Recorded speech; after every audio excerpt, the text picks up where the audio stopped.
你的衣服在我手里，跟我回家做我的娘子，不然你就别想上来。什么？他难道是牛郎？这傻小子认错人了吧？我可不是什么吃素的织女，我是吃人的娇妖。娇妖以人为食，人类是万物之灵，天生蕴含灵力与运道。只要吃的人类足够多，便能飞升成仙。然，娇妖捕食人类有违天道。上仙降下羽衣封印，夺无双足，在此立下诅咒，化为人手鱼身，永世只能生活在冰冷的水底。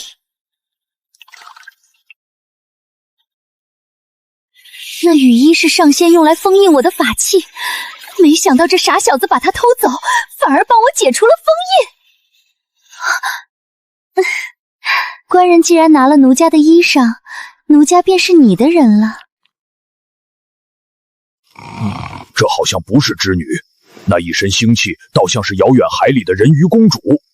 传说人鱼公主最是恋爱脑，这种女人善良温顺，百依百顺。这老畜生有点道行，不但会说人话，连国外的童话故事都知道。等正牌织女下凡洗澡时，你再去偷一次，到时候织女当正房，这条人鱼侍妾岂不两全其美？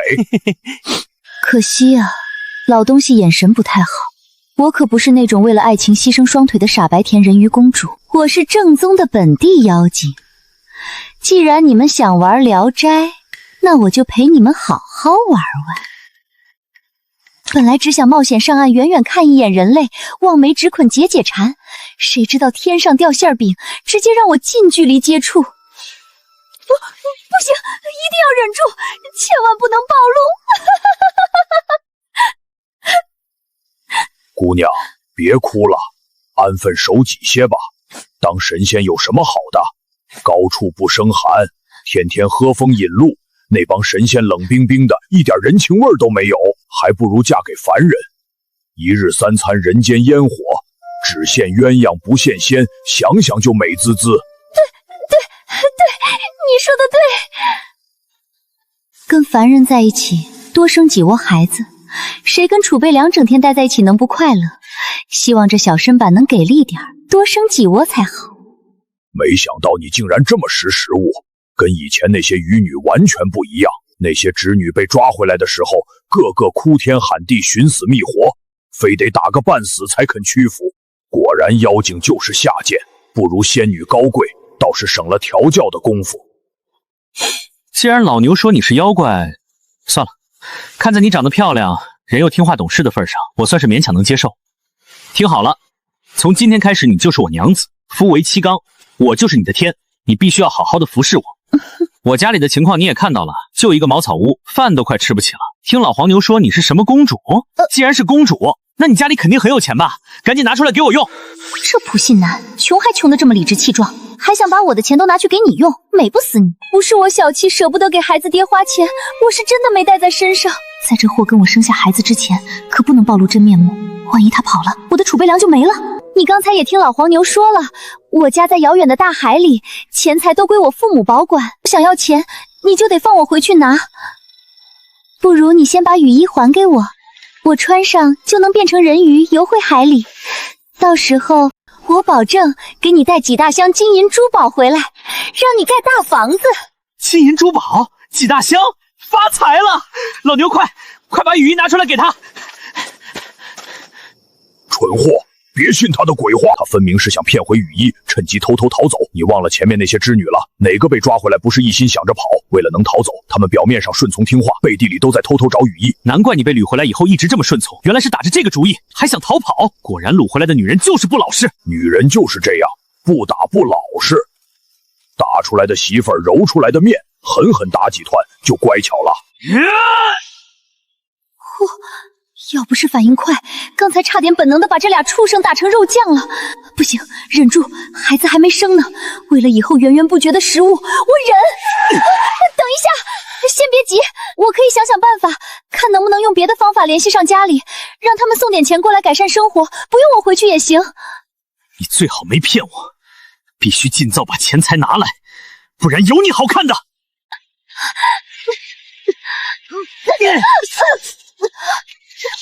从今天起，你就住在这里。你是公主，肯定从小锦衣玉食惯了，受不了这个苦吧？什么时候钱拿来了，什么时候再放你进屋睡觉。别想着逃跑，就算你能跑出这个家，村里的人也会把你抓住送回来。到时候，可就不只是关牛棚这么简单了。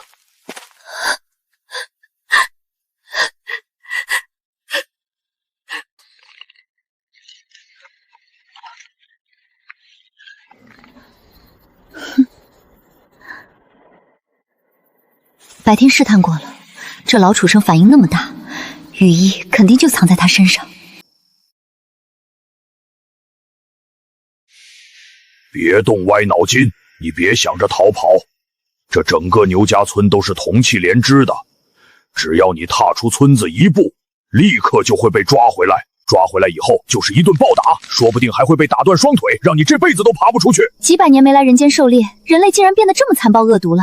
不过这可是个意外之喜，人类越恶毒味道越好，就像人类最爱吃的剑手青，毒性越强，烹饪出来的菜肴才越香。其实牛郎是个挺不错的人，他很有上进心，不然也不会一心想要娶仙女做老婆，对吧？他不吃喝跑赌，只是穷了一点，脾气差了一点，这已经比世界上大多数男人强多了。你应该知足，别看他现在游手好闲，一事无成，那都是因为没有一个好妻子引导他。俗话说先成家后立业，男人成了家自然就懂事了，大家都是这样的。像你这种娇生惯养什么都不会的女人，有男人愿意给你一个家，你就知足吧。更别说牛郎长得还挺帅气的，你更是应该谢天谢地了。哼哼，有意思，真有意思，听一头老牛吹牛还挺有趣的。这番屁话逻辑闭环简直完美，我得记下来，以后我也这说给被我掳来的男人听，省得我自己想台词了。不过这老东西最后一句话倒没说错，牛郎确实长得不错，不然我也不会顺水推舟跟回来。以后得好好研究一下，说不定能找到让男人变帅的方子。毕竟就算是食物，也得讲究个色香味俱全嘛。说完了吗？谁说我要逃跑了？我还要谢谢你们把我抓回来呢。你们要是不抓我，我还得自己想办法混进来。要真是那样，我的罪孽可就深重了。哪怕我不怕被羽翼上的禁制惩罚，也会惊动天兵天将，到时候神魂俱灭，可不是开玩笑的。果然传说中的人鱼公主都是恋爱脑，稍微哄两句就找不着北了。忍住，为了以后能源源不断的生孩子当储备粮，暂时不能动牛囊。可是这也太饿了，饿了1000年，前胸贴后背。这老牛身上有一丝人味儿，勾得人馋虫直冒。既然你希望我留下来做妻子，拿你垫垫肚子，应该不过分吧？总不会舍得让我饿死吧？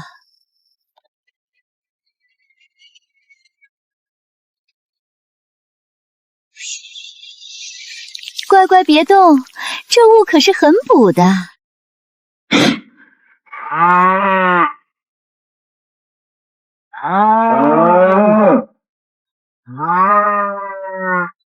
挣扎吧，运动量越大的猎物，肉质才越劲道啊！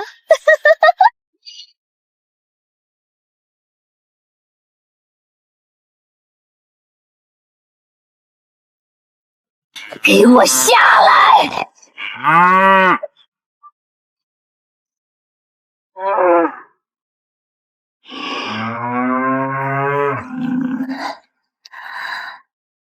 这才刚刚开始。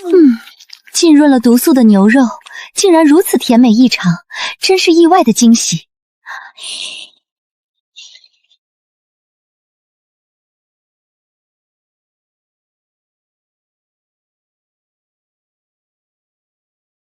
我最讨厌就是脑花，总觉得吃下去以后，我也会变得跟他们一样愚蠢。人间传说，鲛人善织鲛绡，入水不湿，价值连城。但鲛妖织的却是另一种东西，它不美，甚至不如抹布，且蕴含剧毒。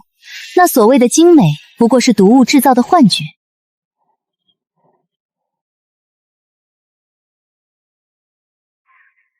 人鱼公主，对不起，求求你饶了我吧！饶了你？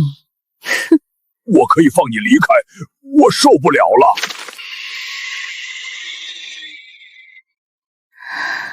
我早就说了，我是自愿留在这里嫁给牛郎的。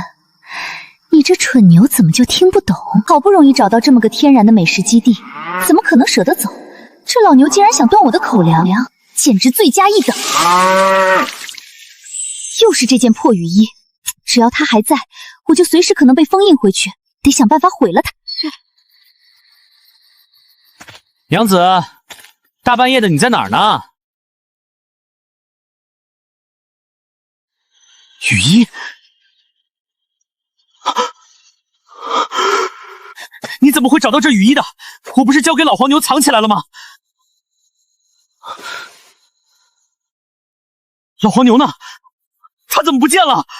牛郎，你别生气，老黄牛也是一片好心。好心？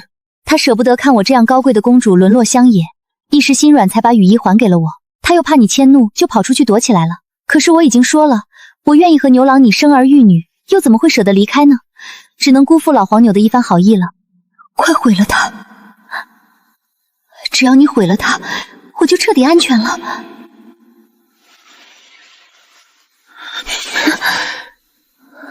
既然不走，那就回屋睡觉。竟然没毁掉，这男人真是贪婪又小心。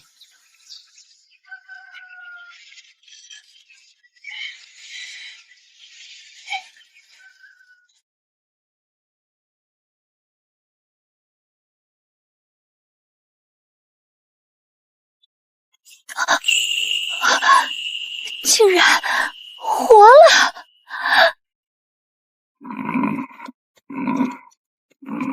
昨晚的全牛宴味道还在嘴里，今天竟然又刷新了。这老黄牛是循环可苍生资源啊，那岂不是天天都有牛肉吃？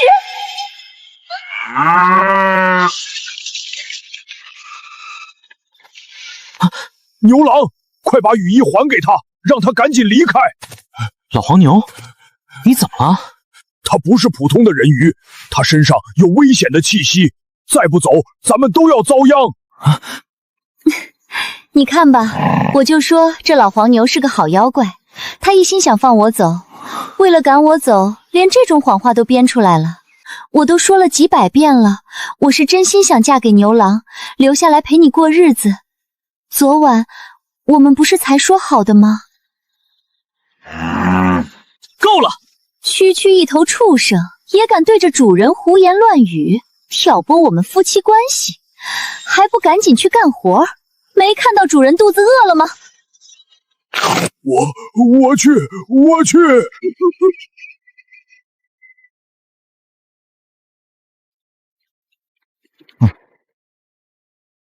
既然留下来了，就别闲着，去把碗洗了，把地耕了，然后再回来织布、洗衣服、做饭。我跟村里男人去干活了，你在家好好看家，别到处乱跑。放心吧，夫君，我一定会好好看家的。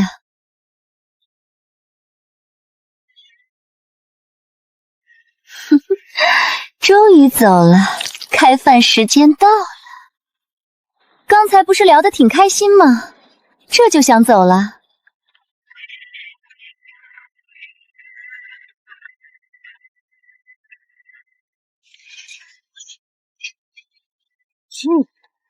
跑什么跑？遇上牛郎这么好的主人，你偷笑都来不及，还敢跑？没良心的白眼狼！就是你这老东西出的馊主意，让他偷仙女衣服，把人绑回来做老婆是吧？这老黄牛知道的太多了，留着是个祸害。没有他在旁边出谋划策，那蠢牛郎也就是个任我揉圆搓扁的面团儿。给我干活！今天不把这一片山头的地犁完，我就把你皮扒了！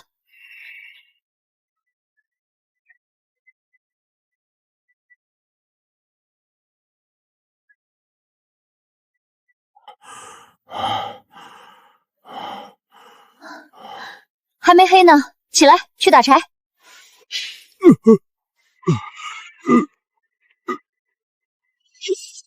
动作快点，没吃饭吗？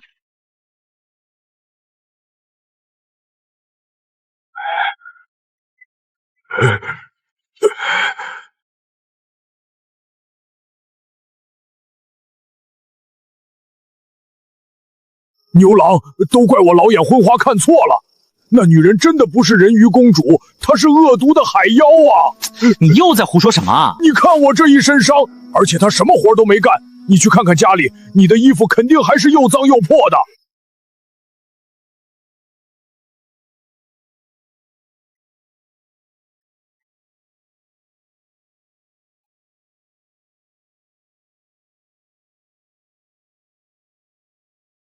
夫君，你回来了。我看你那些旧衣服又脏又破，实在配不上你，索性全都扔了。这是我特意为你织的龙纱，明天就给你做成新衣裳。这是给我的？当然，我不给你织，还能给谁织呢？蠢货，这可是剧毒之物，穿上它，你就彻底是我的了。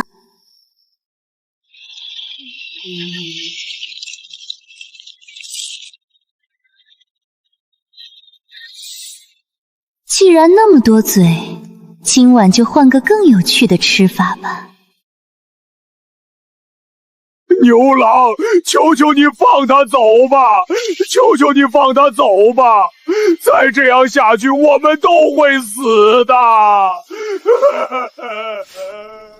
这老畜生一而再再而三的想赶走我的摇钱树，他是精怪，懂得多，万一哪天背着我把羽翼找出来放走了他，不行！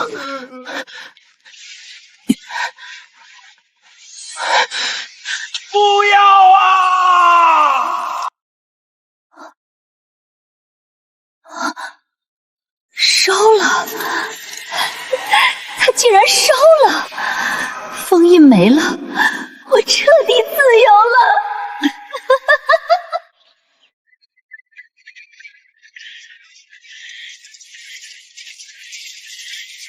牛郎，欠赌馆的1000两银子，今天必须还！不还钱，就剁你一只手！各位大爷，宽限几天，我实在没钱啊！少废话！刚才看你穿的人模狗样，没钱，那就拿手来抵！拿他抵债！他来历不凡，身上有稀世珍宝，把他交给你们抵债，求你们饶我一次！哼，这丫头看着确实金贵，顶多抵800两。你欠的利滚鳞还剩500两，这笔账怎么清？不要啊！救命啊！我不想死啊！真是个废物，连我们族里3岁的孩子都不如。不过这眼泪的味道真香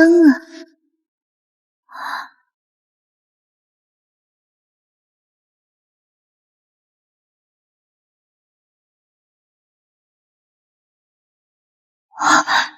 等等，这气息竟然怀上了！虽然是人类胎儿，但这股仙气，这是极品大补之物啊！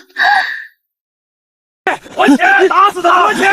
这胎儿居然是仙人的后胎，那可是美食中的极品，仙气极为珍贵。若是牛郎这个母体有损伤，这次仙气易散，那不许伤害他。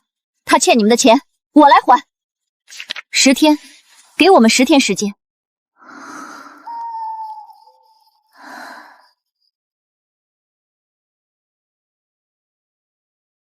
凡人只知龙沙100斤，却不知这毒虫吐出的娇绡是要命的阎王体。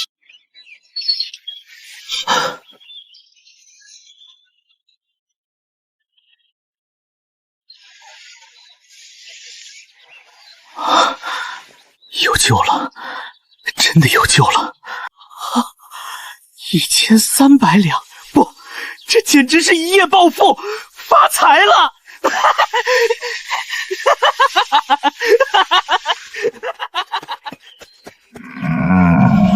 龙沙可是鲛人族才会的仙术，你一个海妖哪里会？你这假货卖出去，定会被人拆穿，到时候你不被牛郎打死，也要被打残。既然敢这么做，自然知道后果。知己知彼，百战不殆。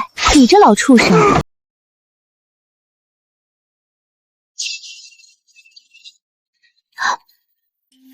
别说，人类烹饪牛肉的方式还是很美味的。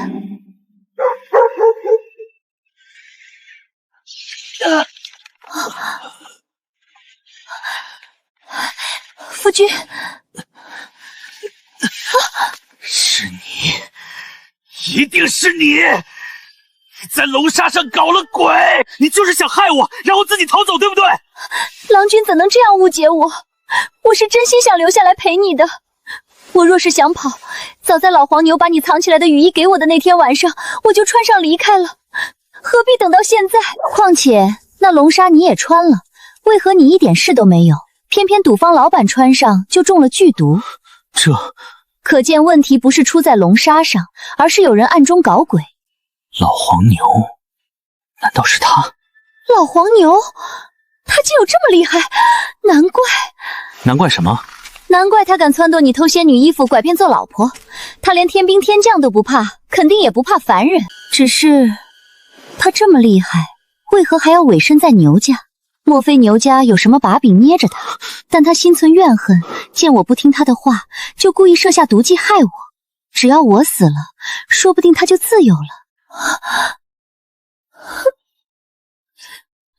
这个畜生！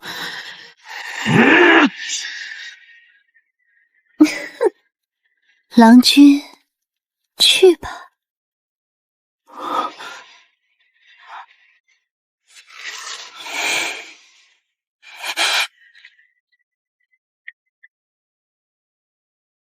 死到临头了，还有兴趣折磨我？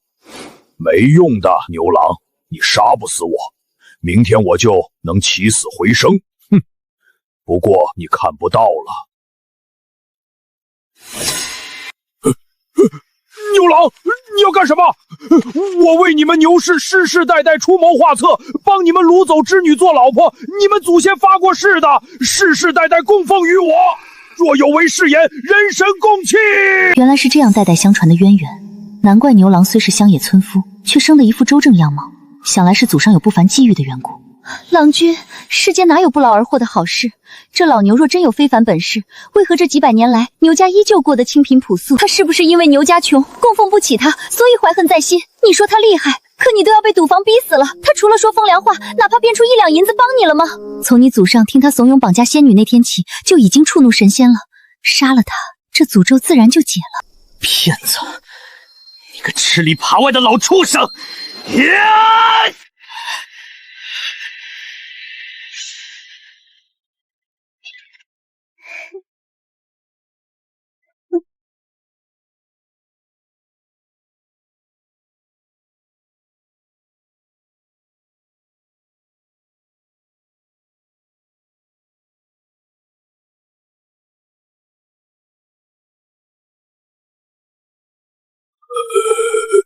牛家背信弃义，我不会放过。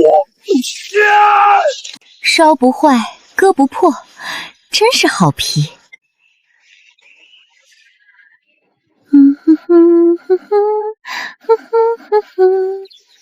这便是给你的寿衣了，老东西。娘子，老牛死了，可那赌坊老板若是不好，诅咒源头已死，毒便好解。你去把老板接来，我有办法。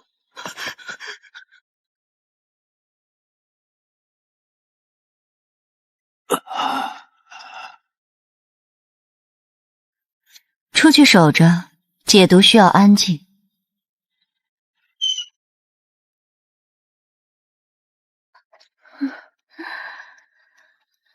长得尚可，肌肉紧实，虽是个恶霸，但作为孕育我孩儿的母体，倒也够格。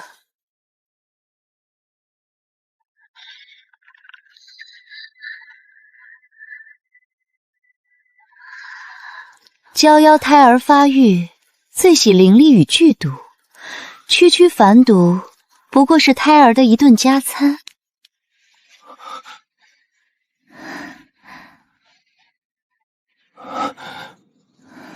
娘子，我不走，我要留下。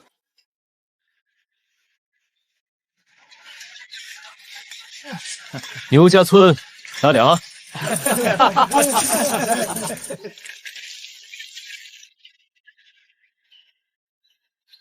以前觉得牛郎是个穷鬼，没想到运气这么好，娶个天仙似的老婆。咱现在也有钱了，你说咱们是不是也能讨个这样的婆娘？有钱什么弄不到？这牛郎能行，咱们也能行。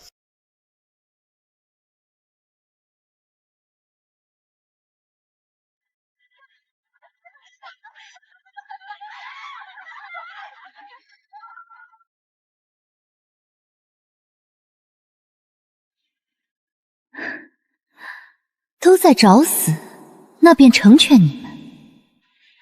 肥水不流外人田，这种好吃懒做的饲料，正好给姐妹们补补身子。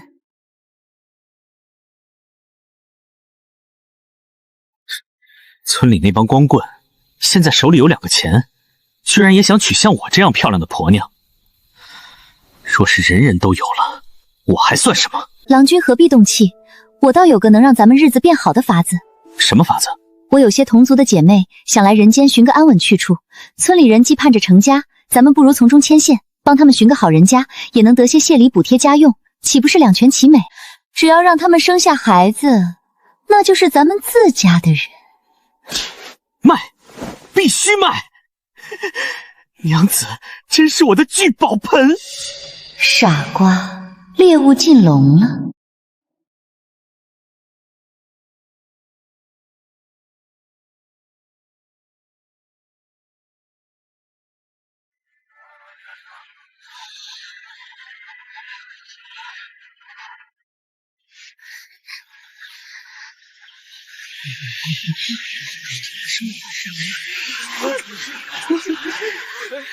各位乡亲，这就是交腰的姐妹们，个个都是好生养的。牛郎这小子运气是真正好，能娶到这般出众的媳妇儿，真是祖上积德了。啧，瞧这模样和气度，真是少见的出众，比县城里的大家闺秀还显端庄。能有这样的媳妇儿相伴，牛郎往后的日子怕是要越过越顺了，真是让人羡慕啊！都给我忍住，把口水收回去！你们是饿死鬼投胎吗？这可是长期的饭票，人类男子就吃乖巧柔顺这一套。只要让他们播了种，孕育出儿女，以后这就是咱们自家的牧场，源源不断的食物，吃到下辈子都吃不完。姐姐早有计划，为了猎物，我们必须沉住气。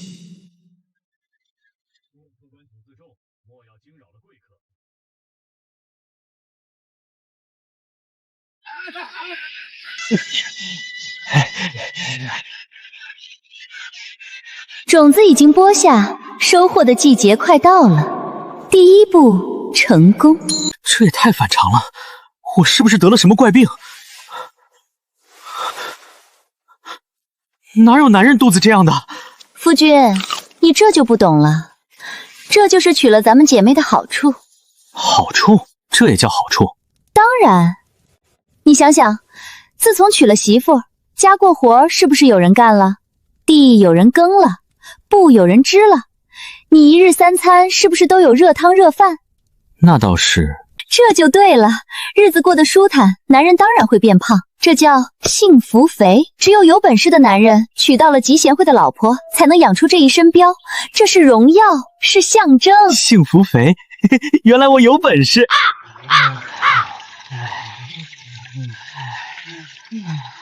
哎呦，我这也太沉了，喘不上气儿。慌什么？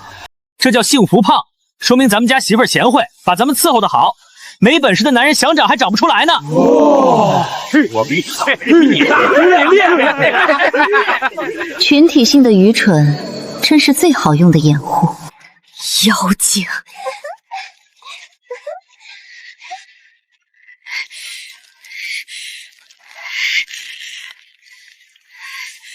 你不许哭，跟你那爹一样，眼里就没这个家。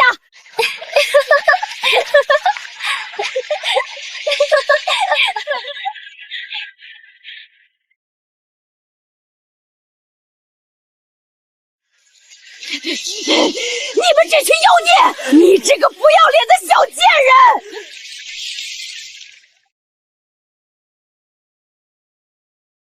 怎么？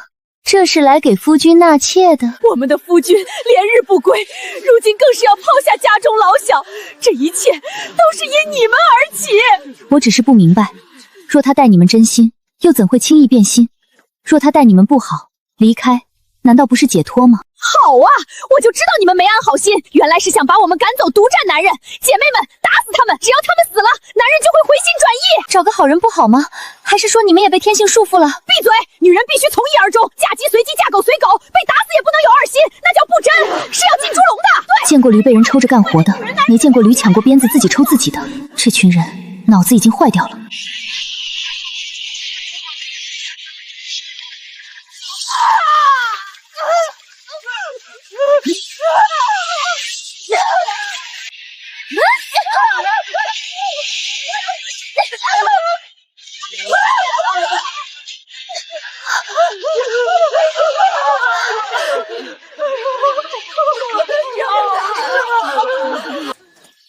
他们如此执着于守护与传承，既然他们如此看重归宿与传承，不如就让他们成为我布局中最合适的人选。废物利用，天道也不会在意的。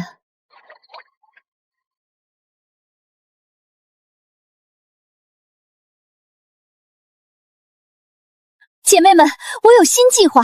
既然那些原配脑子已经被驯化了，不算正常人，我们就拿他们当容器。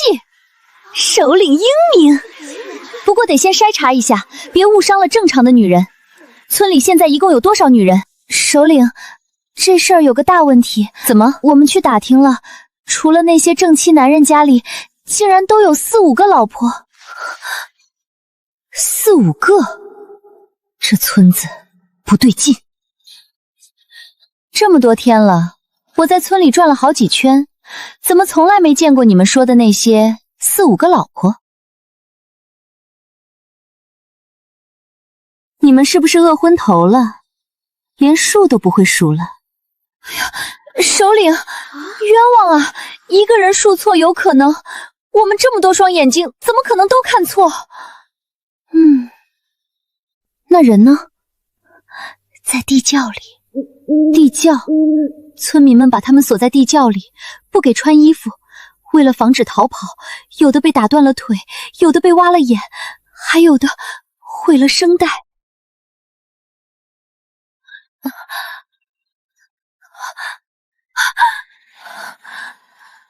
我们交腰吃人，也要讲究个痛快。折磨猎物这种事，连畜生都不屑做。那些女人大多是拐来的。以前跑掉过几个，后来村民们怕了，就用这种法子拴住他们。人类对待同类，竟然比妖还要狠毒。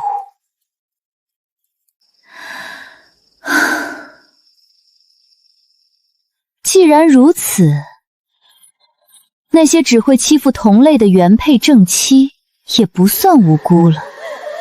他们是活着的伥鬼。首领的意思是，他们助纣为虐，便该承受代价。这是他们自己选的路，天道难容。日后与那些男子接触时，暗中种下隐恶咒，再借他们对男子的执念，将咒力转嫁。他们越是怨暖，咒力便越盛，自食恶果罢了。妙啊！那地窖里那些呢？放了。有家的回家，没处的留下来做工。人类的烹饪也手艺不错。以后小猎物断生了，做成菜总比生吃强。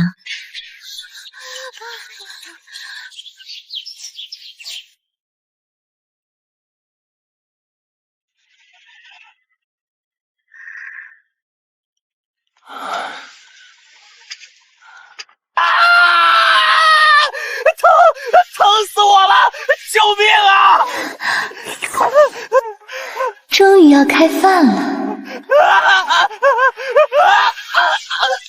疼死我了！救命啊！咱们谁也不会接生啊，这总不能直接抛吧？我来，我看过别人接生。你行吗？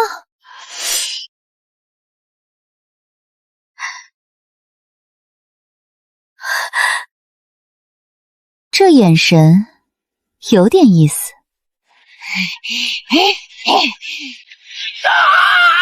你疯了！快停下！我要疼死了！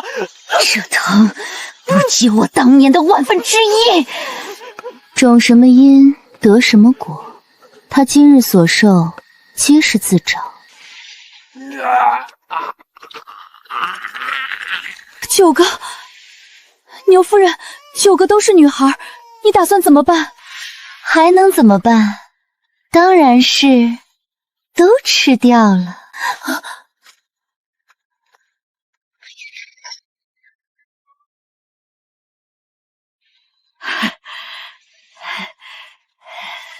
呸！还以为是个带把的，怎么全是女孩？这么多孩子，往后可怎么养啊？这家真是够倒霉的！赶紧的，趁天没黑，送到后山安置好，别沾了晦气。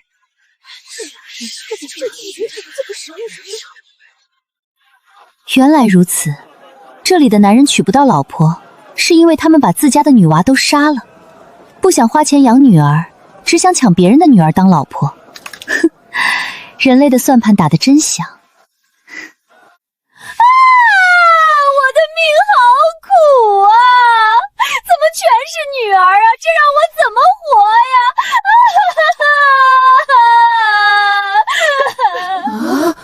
行了，别嚎了，赶紧处理掉，以后再生个带把的才是正经事儿。几位姐姐说的对，我这就送他们走。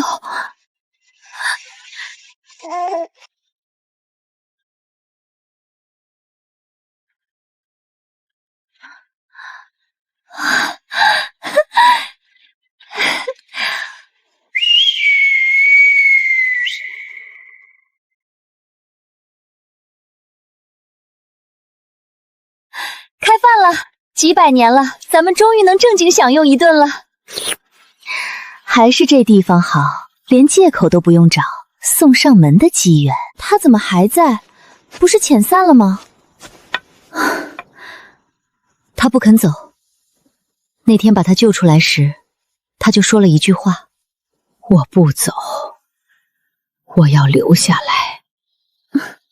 行，那就留下来看着吧。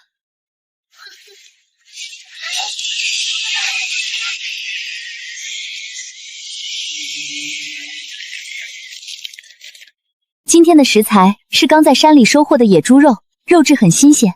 他曾是有名的大厨，对食材的把控无人能及。虽因意外不便外出，却仍坚守对厨艺的热爱。他一定感受到了这猪肉的新鲜。好香，太香了！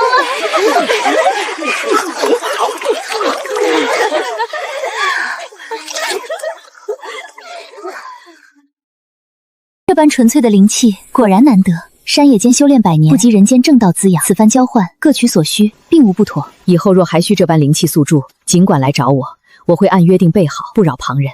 他什么都知道，我求滋养，公平相待，方能长久。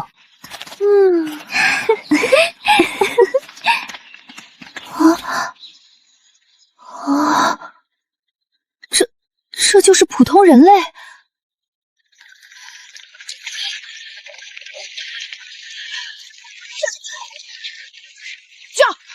快点走！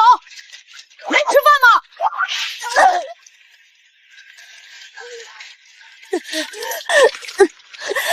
求求你们，歇一会儿。歇什么歇？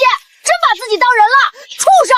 小姐妹们觉得那个瞎眼女人接受吃同人很匪夷所思，但在看过这个村子的日常后，一切都有了解释。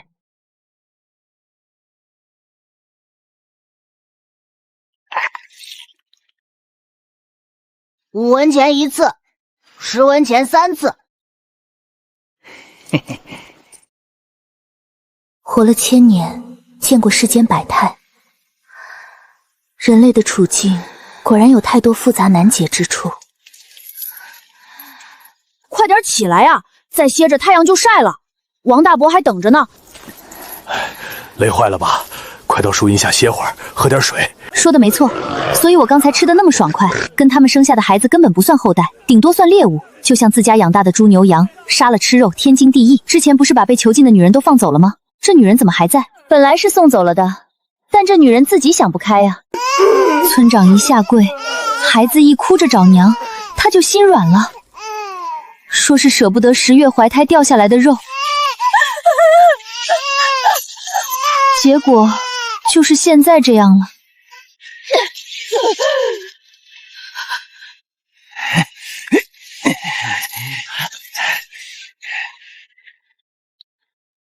真是蠢得不可救药，连畜生和小畜生都分不清，只因为一张相似的脸就被迷惑。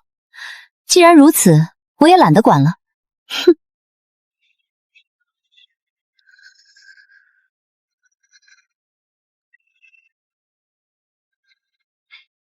去门口守着，勿让旁人打扰。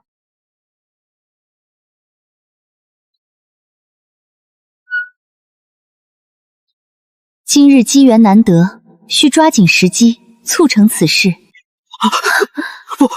不要，身体还很痛。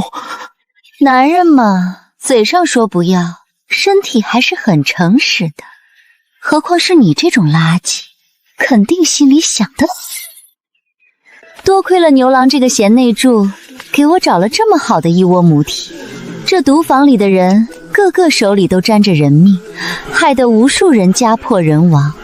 用来当孕育小猎物的容器，再合适不过。痛死我了！救命啊！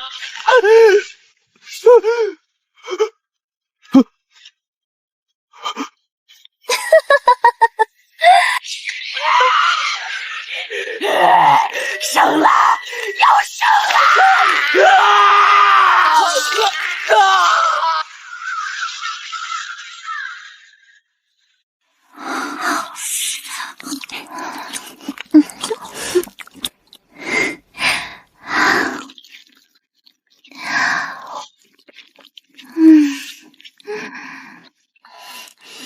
真不愧是大户人家，从小吃得好，这肉墩墩的，就是香。这次一窝生了11个女孩，9个男孩，产量不错。只要选对了垃圾男，日子就能过得滋润，这些小猎物源源不断，美好的生活才刚刚开始。看见没？老子又要娶妻了。仙女又怎么样？还是被老子把雨衣偷了？乖乖跟我回来！牛郎哥好本事，还是仙女皮肤嫩啊！既然抓来了，就当众洞房呗，让我们也开开眼。这女死心烈！你肚子里还怀着我的种，这是在干什么？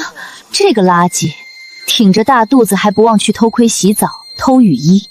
要不是看在他是我重要的母体份上，真想现在就宰了他。谁也不能抢走我孩子的爹，哪怕是仙女也不行。闹够了没有？也不怕动了胎气？算了，今天累了，先把这娘们锁地窖去。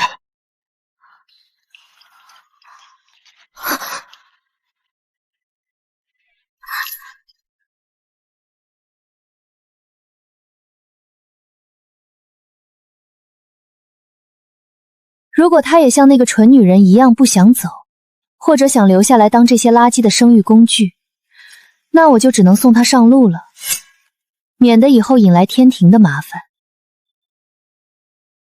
想活吗？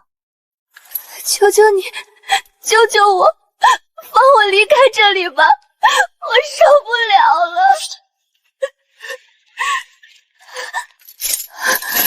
既然想走，那就好办，穿上，跟我走。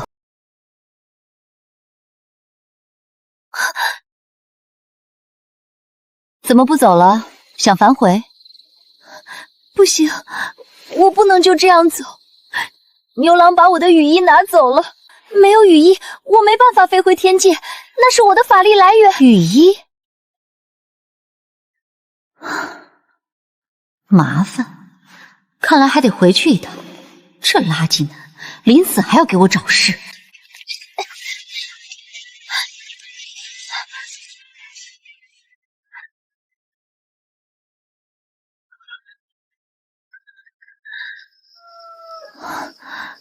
居然找不到那件真正的雨衣，到底被这个垃圾藏哪儿了？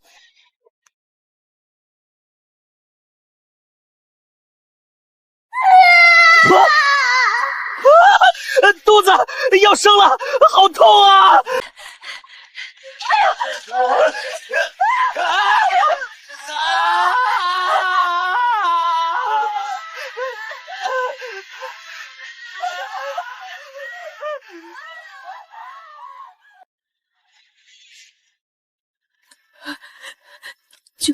就一个带把的。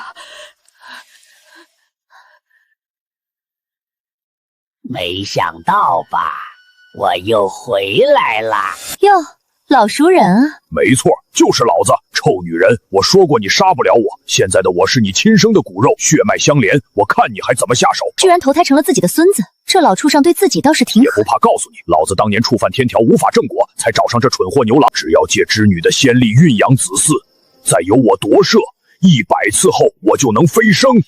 这废物的魂魄已经被我吸干了，现在乖乖伺候老子长大。你干什么？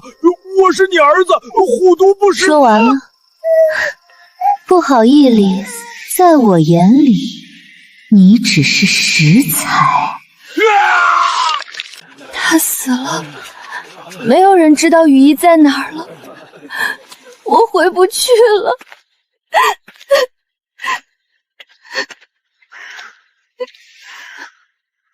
你哭什么？没有雨衣，我怎么飞过天河？凡间没有灵气，你是仙女，飞是你的本能。没了雨衣，就像没了拐杖，就不会走路了。你缺的只是灵气。喏，穿上。这是老黄牛皮做的，那老畜生攒了1000年的灵力都在这儿呢，够你飞个来回了。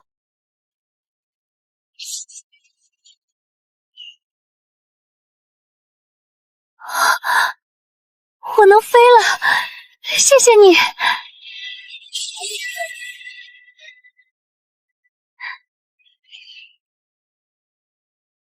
织女回天庭汇报了一切，没想到天道倒是开眼，认定这种惩恶即是扬善。既然上头有人批准，那这软饭我就吃得更硬气了。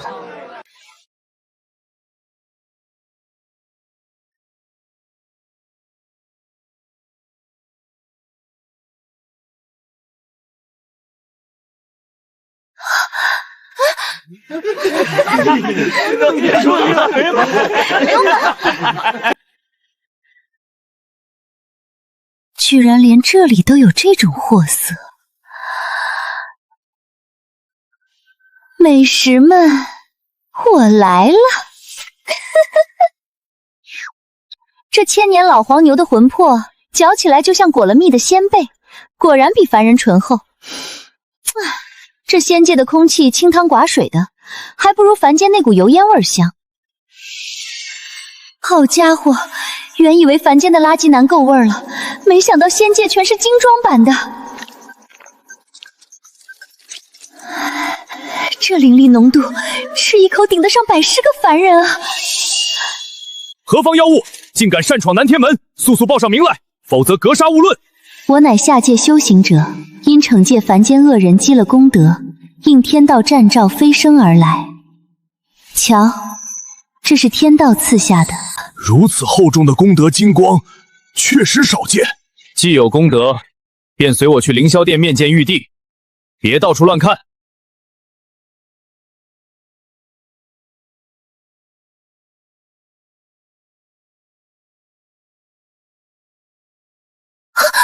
哟，织女也在，被牛家折磨那么久，居然还是个好人，魂魄干净的一点油水都没有，可惜了，不好下嘴。下界娇妖，你以吞噬恶人为修行之道，虽合天道惩戒之意，却又为仙家慈悲之心。赐你惩戒仙之位，驻守王死城边界，不得擅自捕猎仙界正仙，违者谢天地恩典，小仙必定恪尽职守。那是自助餐厅啊，枉死！只要他们敢作恶，就是我的业务范围，天道都管不着。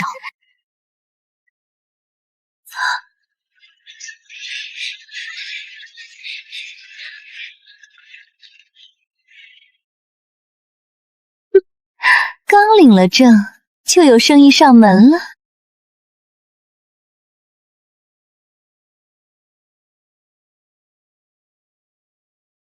那是粉蝶仙子，镜子最是善妒，陷害百花仙子，天帝只罚了闭门思过3月。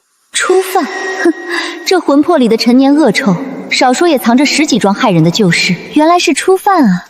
多谢仙官告知，小仙记下了。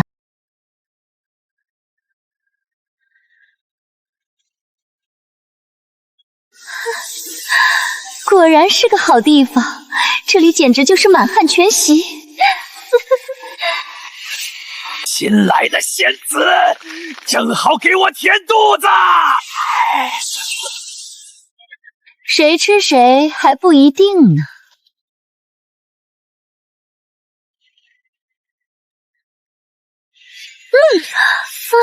比凡人的肉紧实多了。灵力顺着喉咙直冲天灵盖，比吃老红牛过瘾。仙界的食材就是不一样，连骨头都带着灵气，嘎嘣脆。哟，织女仙子，好久不见，要不要来一口？这堕仙的灵髓晶核比凡间灵果清甜数倍。你怎么还是这样？仙界不比凡间，你这般滥杀，迟早会引来天谴。滥杀，这些都是作恶多端被打下来的堕仙，我清理他们是替天行道，天地特许的公务。倒是仙子你在仙界过得舒心吗？那些曾嘲笑你被凡人掳走的仙子，没少给你穿小鞋吧？他们说我不洁，说我丢了仙人的脸面，连瑶池宴会都不叫我。一群道貌岸然的伪君子。听我一句劝，在仙界光听话没用，得让人怕你。这是用堕仙魂魄练的，谁再欺负你，就把他放在谁的住处，保证他浑身长满疹子，养上3-3夜，还查不出是谁干的。对，就是这样。只要他狠一点，以后就是我在仙女圈的眼线，哪里的垃圾多，他最清楚。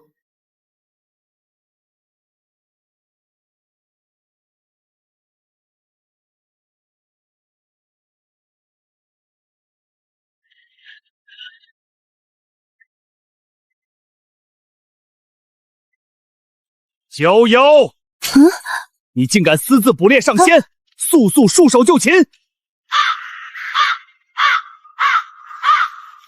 捕猎上仙？我吃的明明是堕仙啊，这碰瓷碰的也太硬了吧！速速伏法！天王明察，小仙一直恪守天地旨意，只清理王死城的堕仙，从未碰过仙界正仙。不知是谁污蔑小仙。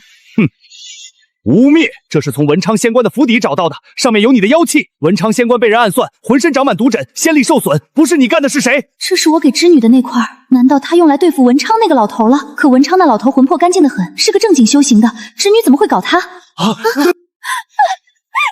饶命！不关逍遥仙子的事，是我用娇笑暗算了文昌仙官。织女，你为何要暗算他？他嘲笑我是凡夫俗子的弃妇，说我不配做仙人，还说要奏请天帝把我打回凡间。我一时气不过，才会放肆！仙界仙规森严，岂能因口舌之争就暗害同僚？织女，你可知罪？天王，文昌仙官言语侮辱同僚，本身就有失仙德。织女仙子虽有过错，却也是事出有因。况且那块娇绡虽出送我手，却并非我指使他使用，还请天王明断。明断？娇绡仙子，你就别替他狡辩了。谁不知道你和织女都是从凡间来的，臭味相投，说不定你们早就勾结在一起，想在仙界兴风作浪呢。魂魄里的恶意比之前更浓了，原来是你在背后搞鬼，故意挑唆文昌羞辱织女，再嫁祸给我，一石二鸟啊！粉蝶仙子，说话要讲证据，你说我和织女勾结，可有凭据？再者，你前几日陷害百花仙子，夺了她的仙职，这笔账要不要也算一算？你胡说八道！我是不是胡说？你自己心里清楚。你的魂魄里藏着15桩害人的旧事，从抢夺童兵机缘到暗害凡间信徒，桩桩件件都够你打回原形，永世不得超生。救命！天王救命！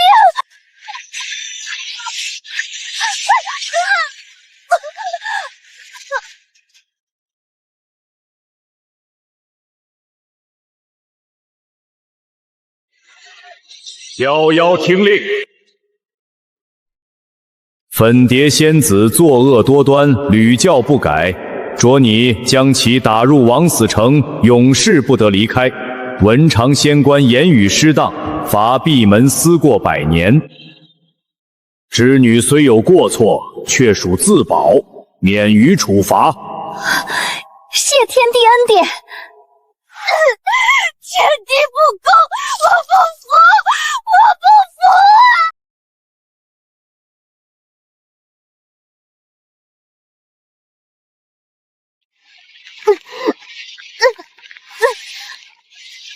既然不服，就留着力气跟他们说吧。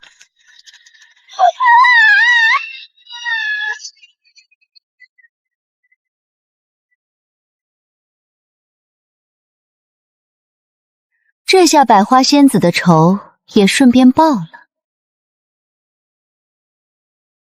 娇妖仙子，对不起，都是我给你惹的麻烦。没事儿，只要结果是好的，过程刺激点也无妨。再说了，经过这一遭，你在仙界也没人敢随便欺负了。尝尝刚烤好的剁鲜鲜肉，这可是难得的美味，吃了能增进仙力。以后再有人欺负你，不用客气，直接跟我说，我帮你收拾他们。好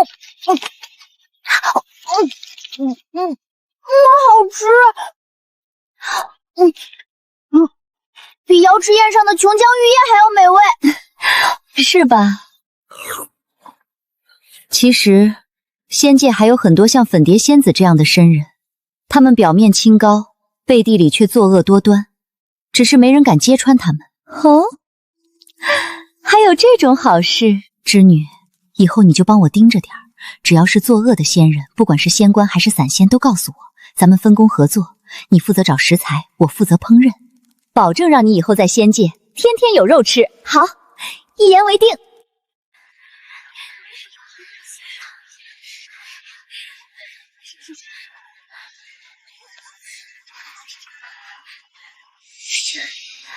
看来这仙界也不是那么干净了。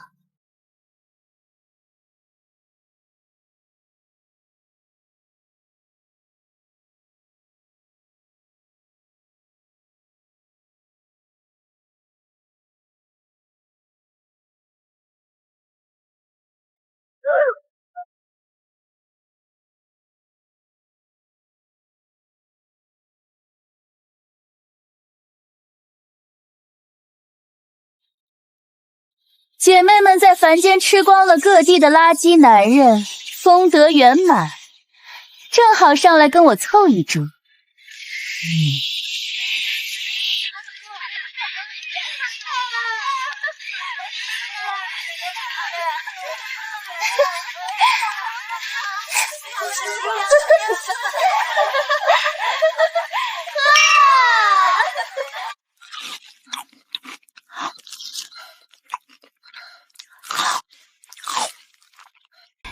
娇妖仙子，好消息！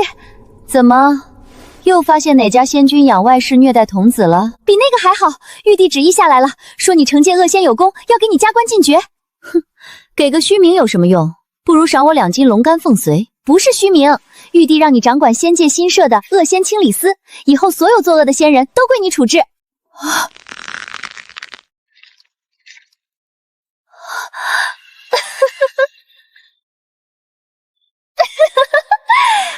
恶仙清理司，那就是合法自助餐厅。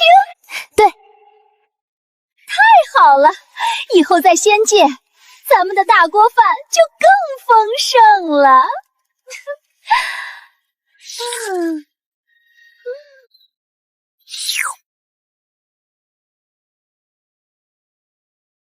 凡间的垃圾男固然美味，但这些仙界的恶仙灵力醇厚，魂魄够味，这才是真正的顶级食材。姐妹们，仙界这么大，垃圾这么多，咱们慢慢吃，争取把每个作恶的仙人都尝一遍，说不定以后咱们还能吃到天帝身边的奸臣呢！以后跟着姐姐吃香火啦！哇，仙界真好，美食真多，以后再也不用担心饿肚子了。